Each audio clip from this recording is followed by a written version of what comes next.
You can't pick and choose who enters. All are welcomed equally. Fuck you, Dev snarled.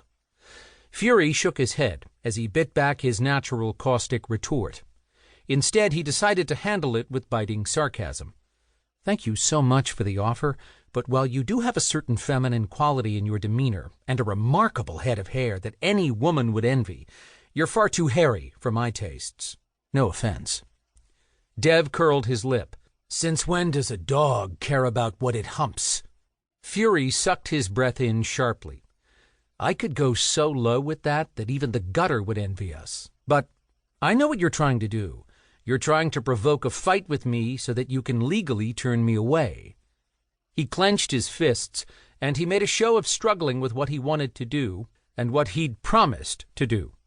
I really want to give you that fight, too. But I have to see Sasha, and it can't wait. Sorry. We'll have to hump and fight later. Dev growled threateningly, a pure grisly sound. You're on thin ice, wolf. Fury sobered and narrowed his gaze to that of his wolf form.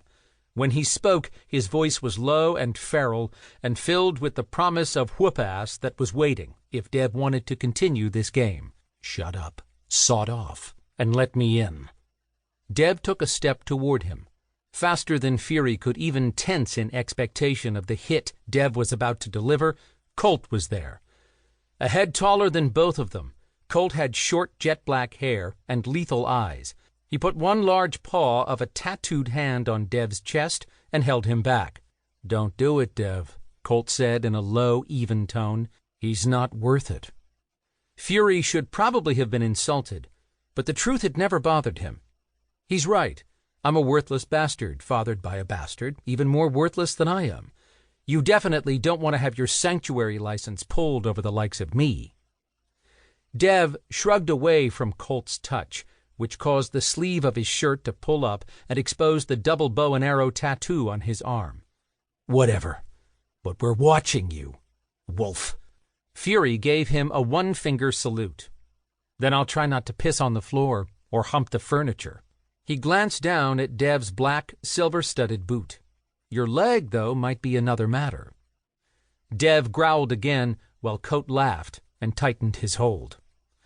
Colt indicated the door with a jerk of his chin. Get your ass inside, Fury, before I decide to feed you to him.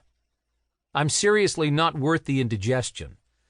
With an antagonistic wink at Dev, Fury sauntered past them to enter the bar where the music was loud and pumping, something that made the wolf in him want to whine in protest as it assaulted his heightened hearing. Since Colt was one of the howlers, they weren't on stage yet, but there was already a good-sized crowd gathered. Tourists and regulars were dancing or milling about on the first level of a 3-story bar. No doubt it was just as crowded on the second floor, too.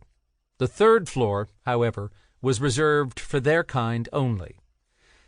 Fury tucked his hands into his back pockets as he moved through the people. It was easy to spot the bikers from the others, since many of them were old school and covered in leather. The younger, hipper crowd wore nylon or arrow-stitch suits like his, while the tourists and college kids wore everything from short skirts to khaki pants to jeans. As Fury passed the tables where customers could sit down and eat, he caught the gaze of the beautiful blonde waitress who just happened to be the sister of the asshole outside, Amy Peltier.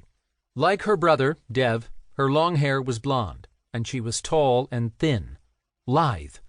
All in all, very attractive, except for the fact that when she went to bed at night, she turned into a bear. He shuddered at the thought. His brother's taste in women left a lot to be desired. Amy froze the moment she saw him. He subtly indicated the bar with his eyes to let her know he had a message for her. She was the real reason he was here, but if any of her numerous brothers found that out, they'd both be dead.